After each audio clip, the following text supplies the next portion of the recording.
Hello, NASM family. This week on the Master Instructor Roundtable, Wendy Batts and myself, Marty Miller, will be going over questions from the group part 2. You ask, we listen. So this topic is all about the questions that you have been sending us, either personally or through the NASM CPT page. So Wendy, how you doing? And are you ready to kick this off? I am doing very well, Marty. So thank you for asking. And yes, I really enjoy. These are probably my favorite ones because these are actual questions that we see from the Facebook page. We commonly see these questions and we get emails about them. So while we see a ton of different questions that we could bring on, I think all of these kind of hit home to us, and we can provide really good information plus resources on where to go to gather more information, other than just always reaching out to us as well. Yeah, I mean, we do this for a lot of reasons, but at the end of the day, the main reason we do this is because we want you to get the information you're looking for. We love to teach. We love to be around all these amazing NASM professionals, but truly, we always think about what is it that you all want so you can advance your career. So this is a perfect topic for today. Yes. And so what are we going to talk about? Well, we're going to talk about the NASM Certified Personal Trainers private page. So we're going to go and show you where you can do that. And of course, what the goal of that is it's a community, guys. It's a community where you can, reach out to your fellow NASM trainers, ask questions, because we've had people that have been doing this longer than Marty and I that are part of this page, and the amount of information that they can provide sometimes gives a different insight of maybe something that Marty and I might do, that, and it's completely different, but absolutely like a phenomenal answer. And so I think getting different people's ideas and questions, I love the actual page. And if you're not a part of it, then you'll go in, you'll, click that you want to do it. We check to make sure that everyone is up to date and validated. So as long as you have a validated CPT, you can be a part of that page. And then we're going to talk about some of the popular questions that we get. Yeah, I was on the coffee talk this week and I brought it back up, always reminding people to check this page out because, I do the coffee talk Monday or Tuesday mornings, similar to this. I come on there, no agenda, ask me questions, but I always remind people that they always have that Facebook page as another resource to be able to interact with other like-minded professionals and then also ask any question they would like. Yes. And so, again, we've already kind of talked about the goal of the CPT page, but guys, really on networking, it's phenomenal because we have people that are asking, okay, I'm getting ready to go in and do an interview at this particular company with this particular group. Does anyone have any suggestions or can provide me with some information that might help me get this job? Or, we're going to, say, hey, I live in this area and we're doing this fundraiser or this community event. And it just allows people to know where everyone's from, invite people that are around you that you didn't even know were around you. Or you can talk to people that are from all over the world that are a part of this page. And that's one of the things that I love, especially Marty and I teach internationally as well. We can stay connected to these people no matter how far away they are. And so I think networking is huge. Again, you get a bunch of different like-minded people that have the same philosophy and methodology on programming because they are NASM certified. So I think that's good, especially if you have specific questions with a client that you maybe aren't sure about. You can bring it, bring it onto the page. And we have people like Scott Cheatham, who's one of our lead researchers as well. He's on our advisory board. He chimes in very often, especially if it's something that might be borderline not on our scope. He can give some really good information to keep us within our scope of practice. But overall, I go on that page, once a day, not just to scroll social media, but just to see what is the conversation. Are there any questions that maybe I can help answer? Or did someone spark, a good quality conversation that I want to be a part of? And so I think professionally, it's really a good page to be a part of because it provides all of that. Yeah. And you just never know who you're going to meet and what topic's going to spur that next thought process for yourself. So I would check it out a couple times a week for sure. So now the key thing is, do you know, or did you know that NASM now has 2 different Instagram channels? And there's a reason why. We've got the NASM Fitness channel, which we've had for a long time. You can see well over 200,000 followers. that is everything NASM. That's where I jump on early in the week for our coffee talk. That's where you're going to see things about all of our different certifications and all kinds of promotions. That's where you can find, you'll see right there, our different podcasts. But NASM just started at the beginning of the year in a performance Instagram channel. And that's going to go a little more towards sports performance and or physique and bodybuilding coaching. So there's going to be a little bit of different information. Both are worth checking out. And Wendy, maybe do you want to give them the little secret surprise on what we're doing on the NASM performance? Yeah, so Marty and I jump on, usually twice a month, and the times kind of vary, but we do promote it. And we do an Instagram live on the NASM Performance Instagram channel. And we do that because we want to talk about our love for performance.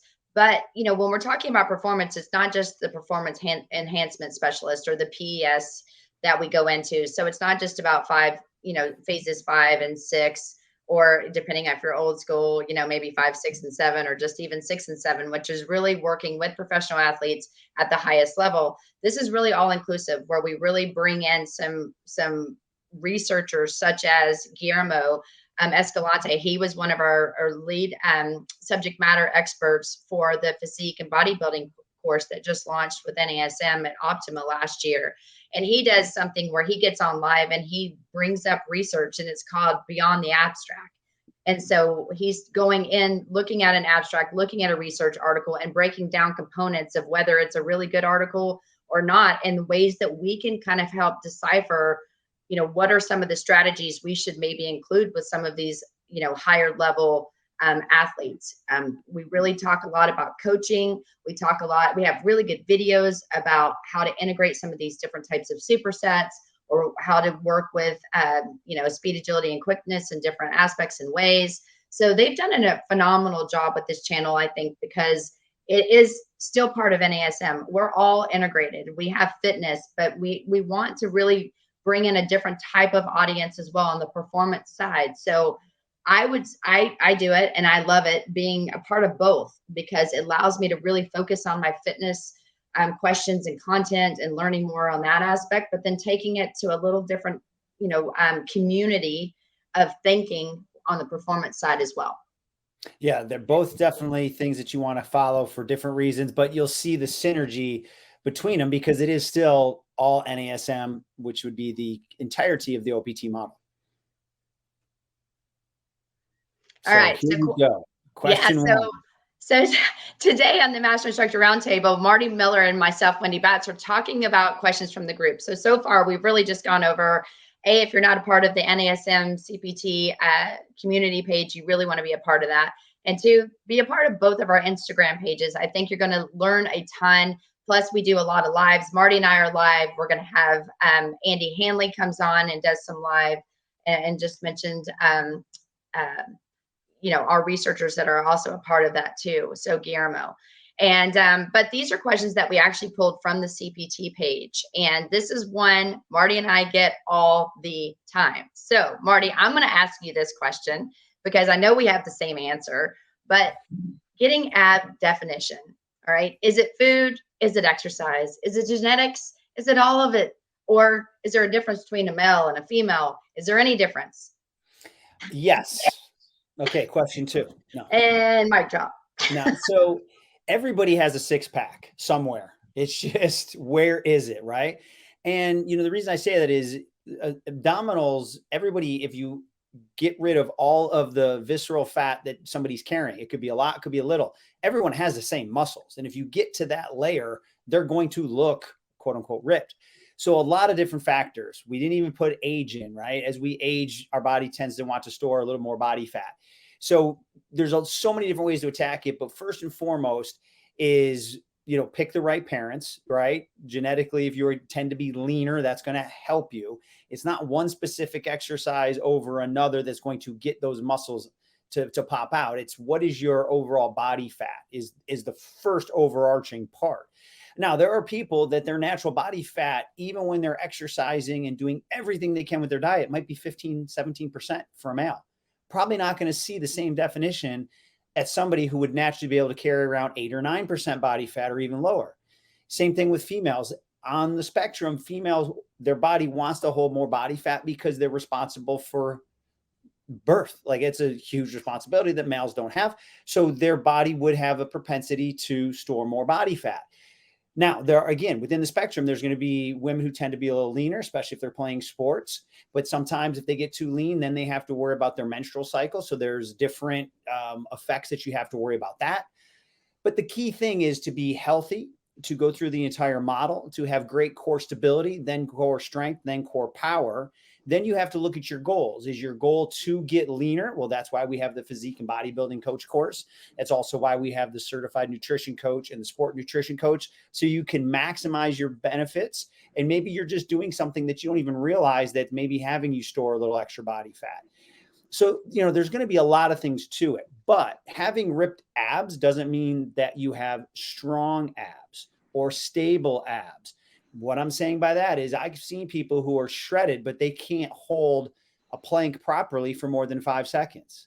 I've seen people who have a higher percent body fat that are rock stars with core exercises. So don't correlate the definition with the ability of those muscles to fire appropriately as needed in real life, right? So I wish I could just say that, yeah, just do a bunch of crunches and bunches and you're going to have ripped abs. No, you're going to create postural problems.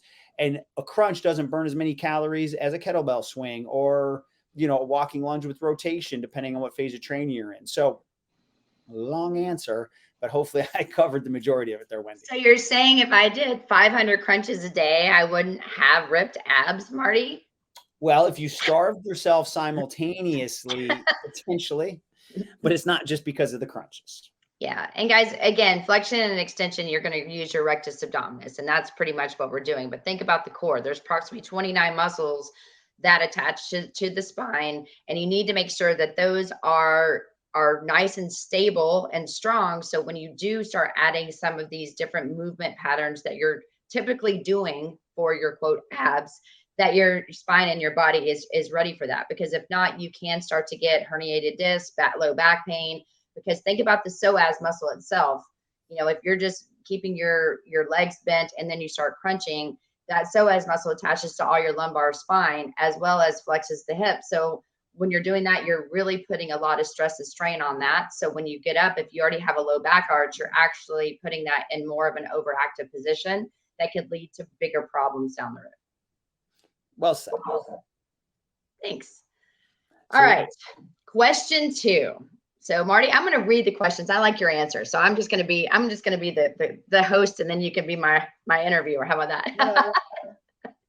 So question 2. Okay. Are there any bodybuilders or bodybuilding trainers here? I'll answer that one. Number 1, yes, indeed. But here you go. I've been personal training for quite a while now, and as well as doing my own personal bodybuilding competitions. I just had someone ask me to train them for a show as well, and I'd love any helpful tips any of you have used. She will be my first bodybuilding client. Yeah, so first and foremost, when you're getting that specific, go back to scope of practice in some areas, or do I truly have the experience to get this person what they want? And I have trained elite professional athletes. I've got sports medicine degrees all the way to my doctorate. I'll be the first one to say, I'm not the person for you for physique until I took the physique and bodybuilding coach's course. Now, with that being said, I'm more competent in certain areas, right? But I'm a brand new physique and bodybuilding coach. So am I maximally competent? Probably not, but that doesn't mean now, because of the course I took, I'm better suited to help this person. But there are people that are far better suited for this exact person than me. So depending on if they're going towards an elite level, maybe they already have a physique bodybuilding coach.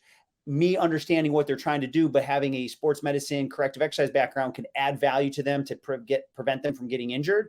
But their physique and bodybuilding coach course would know what they need leading up to the show better than me, right? So you have to look at, have I truly studied what the person needs? And do I have enough experience based on where they are in their journey? Nothing wrong with being humble. Like I said, I know I've done a lot in this industry. I've not done that.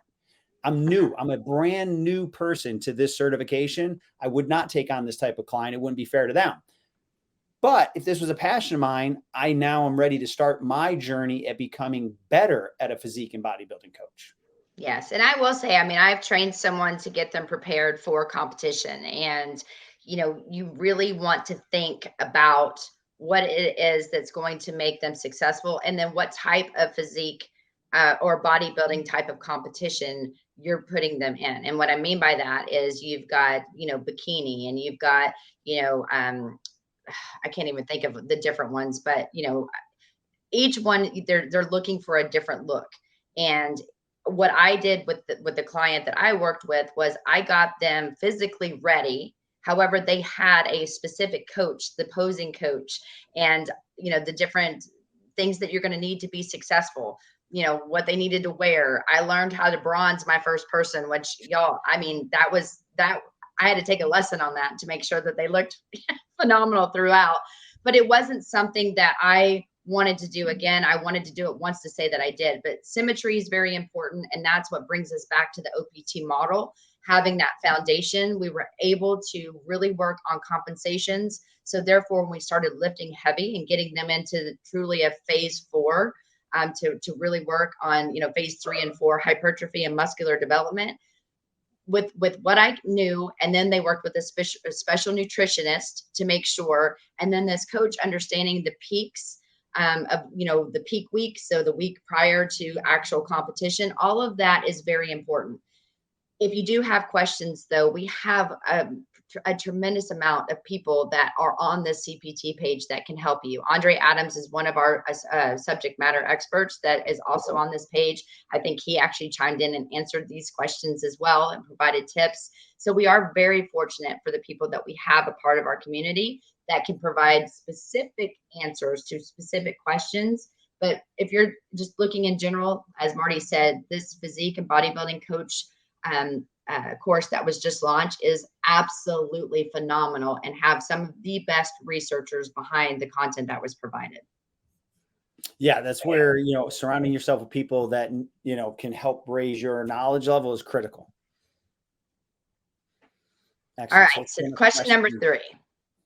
I'll go ahead and read this one to you, Marty. All right. I'm an endurance coach and I primarily spend time using the OPT phases 1, 2, and 5, occasionally with my triathletes, runners, mountain bikers, and cyclists. I get feedback sometimes about my athletes, quote, not getting the aesthetic strength gains, unquote, that they wish or that they were used to before this type of training. It's frustrating because I put so much time and care addressing their compensations, and even though they report, quote, feeling stronger, they complain about whether weaker looking chest or biceps muscles. Have any other endurance focused trainers experienced this with their clients? And as Ron Burgundy said, it's science, right? So that is our, guru here. So the key thing here is principle of specificity. You're going to get what you train for. If you I was just out in LA, Wendy, that my company, we just launched a brand new product, hyper focused for triathletes. I didn't walk in there going, God, how much can this guy bench or gal bench press? It's not necessary nor needed if you are trying to be an elite endurance athlete. So the question is, why would I necessarily want that, right? There's going to give and take. If I'm going to focus solely on being the best endurance athlete, I have to let that part of my ego go and say, I'm going to train like an elite cyclist.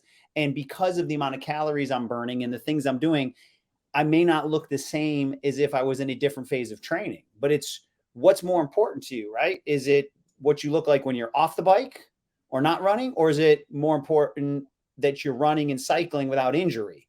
So you just got to have that heart-to-heart conversation with somebody and say, hey, we can add other things back in, but with the amount of calories you're burning, like you may not get muscle hypertrophy. Like you're burning 6,000 calories a day. To gain muscle mass, you have to have a positive caloric intake of at least 500 calories. So now that means you're going to have to eat at least 6,500 calories. And maybe that's not the right type, that's where we have to truly decide what we're looking for. Now, I do know endurance athletes that they don't do any resistance training at all. They don't understand the importance of it. So yes, I could put that back in, but this conversation to me sounds like somebody who switched up their training for a different reason, and then they didn't know why their body necessarily changed differently, but that's what you're training for. So that's what you're going to get. True story. I have a client that is an endurance runner. And when I say endurance runner, would run marathons every other month. And he has ran a marathon in all 50 states. And that's one of the things that it was his old, long-term goal.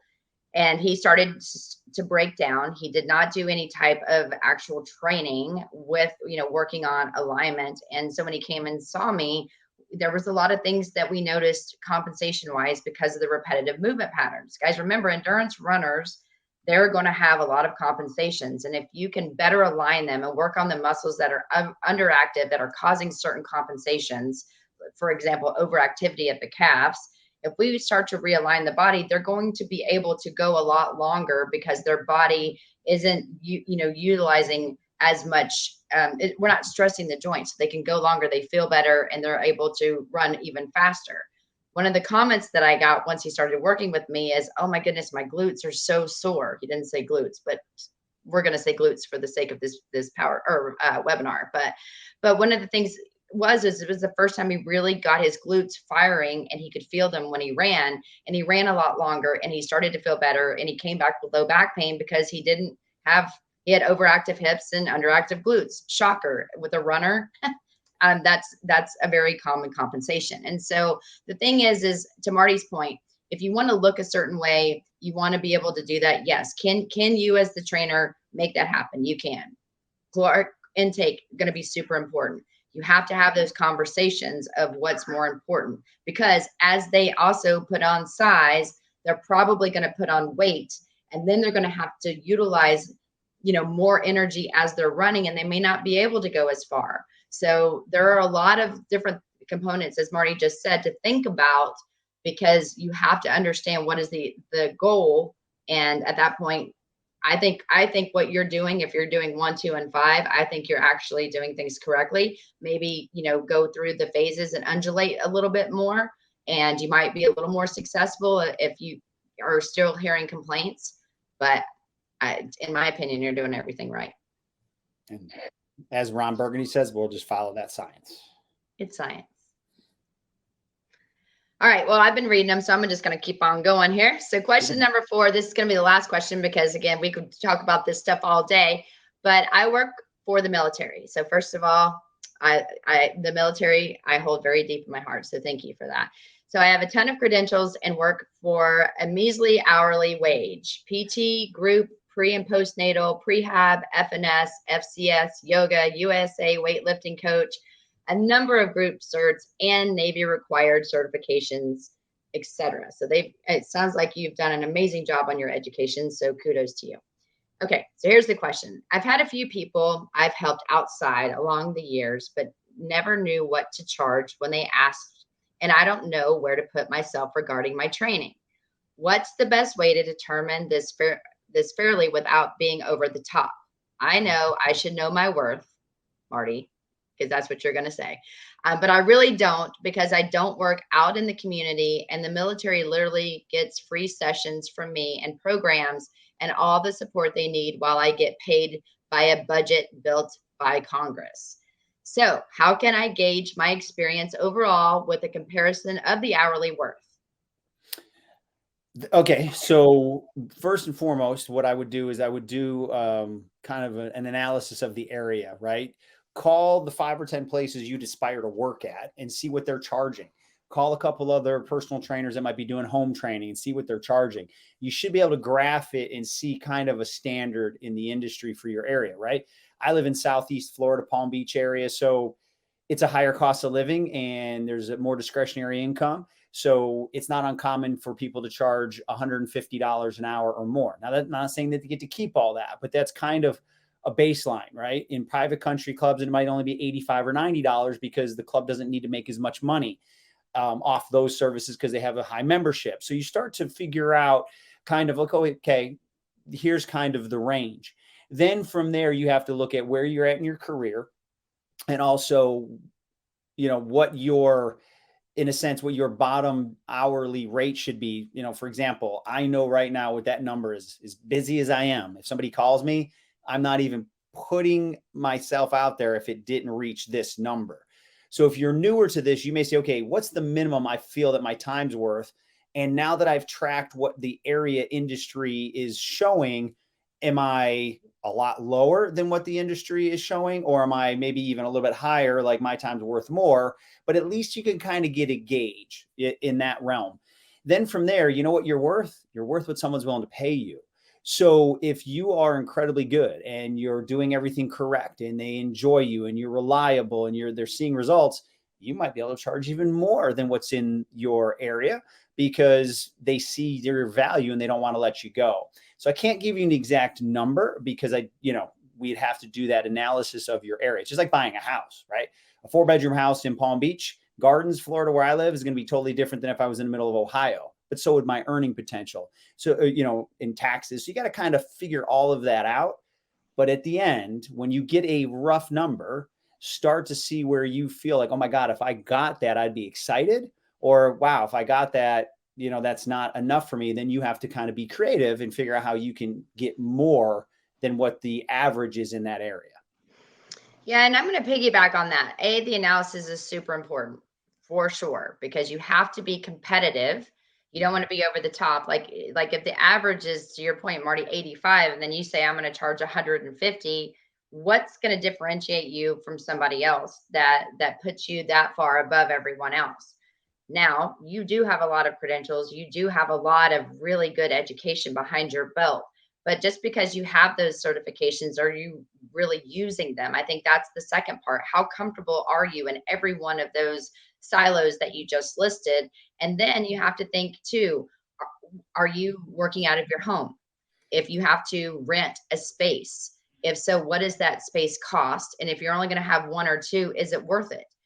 If you're going to their house, you have to think about the drive time. You have to think about the gas. And so you want to think, what is it that you're able to keep if you're working for just yourself? If somebody, like, let's say, goes to a big club and on average, their trainers are making $100 a session or charging $100 a session, to Marty's point, they're not keeping $100 of that. They're actually having to give, that gym a portion of those session rates. And so if you are maybe a little bit lower, but you keep 100% of that, then it is a win-win. So and then think about taxes. And you have to think too, how many personal clients are you going to have outside of what you're already doing? And can you make a living off of that? And if you want to do just personal only, what is going to be, how much money do you need to make? And then you have to start thinking, okay, how many sessions do I need to do a week? And then what is it going to allow me to do in order to live the way that I want to live, doing what I'm passionate about? So you may start a little bit lower in the beginning, get a good foundation of clients, show them that you can get the results, show them all the stuff Marty said, reliability and in good programming. And then at that point, you can up your rates for the newer people that are going to be coming to you, but you can still keep those rates for your, founding clients. I mean, I have some clients that I've had since the day one, and they pay a lot less, and I have them on my books all the time, and I will not increase them, because the word of mouth and the people they've brought to me, they're worth every single penny of it. So keep that in mind too. It doesn't mean that where you start is where you have to stay, but you also don't want to be not competitive. And you also don't want to be under what everyone else is, because then you start to be undervalued, and people will pay a premium price because they think premium price means better. So if you're confident, you have everything dialed when you talk to this individual, I'm going to do assessments, I'm going to program you this way. Your attitude is also a part of what you should charge. But if you're not confident going into it, then you're probably not going to be able to make what you're worth, because there's some doubt in yourself that's going to show to those clients. Excellent points. So as a wrap up, key thing, Wendy did a great job talking about why we have the CPT Facebook page. It's an extension of everything we're doing here. Definitely, you should be following those NASM Instagram channels so you can get those small drips of information consistently. Are you using all of your resources? And shocker, stick to the OPT model. I really enjoy these, Marty, because I know that they're helpful, because they're questions that we get. So you guys keep these questions coming. We love doing these. And Marty and I are going to try to do these fairly often. So therefore, if you missed something on the Facebook page, or you never saw it, or you obviously don't see what's in our emails, we want to be able to share that with our listeners, because we do find these questions very important. And we get them often. So we don't just see them one time. But if you do have questions and you do want to contact me directly, you can email me at wendy.batts@nasm.org, or you can find me on Instagram at wendy.batts13. And my information popping right up here now, dr.martymiller72. Email marty.miller@nasm.org. So Wendy, as always, it's always a pleasure hanging out with you. And Eric, great job as always, our producer, making us look good, sound good. And for all of you that joined us this week on the Master Instructor Roundtable, can't thank you enough. And we look forward to seeing you again next week.